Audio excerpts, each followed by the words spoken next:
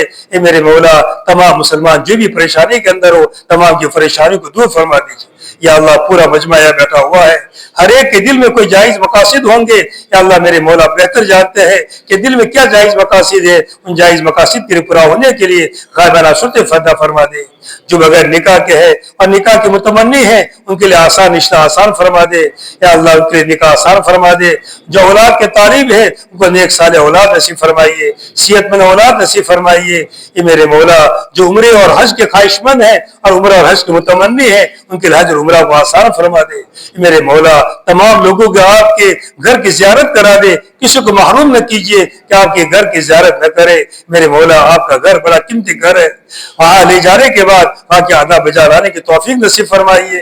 حرمین کے آداب بجا لانے کی ہمیں توفیق نصیب فرمائیے. مدینہ منورہ کے آداب بجا لانے کی ہمیں توفیق نصیب فرمائیے. اے میرے مولا ہم سے راضی ہو جائیے, ہم نے جو مانگا وہ بھی عنایت فرما دیجیے, جو مانگنے سے رہ گیا وہ بھی عنایت فرما دیجیے. نبی کریم صلی اللہ علیہ وسلم نے, صحابہ کرام نے, اولیاء اللہ نے جو خیر کی دعائیں مانگی ہے ہمارے حق میں قبول فرما لیجیے, اور جو شرور اور فتنہ سے پناہ چاہیے اس سے ہماری پوری حفاظت فرما دیجیے. نبی کریم صلی اللہ علیہ وسلم کے صدقے توفیل کے اندر ہماری دعاؤں کو قبول فرما دیجیے. صلی اللہ علیہ نبی الامی, سبحان ربک رب العزۃ عما یصفون, والسلام علی المرسلین, الحمد للہ رب العالمین.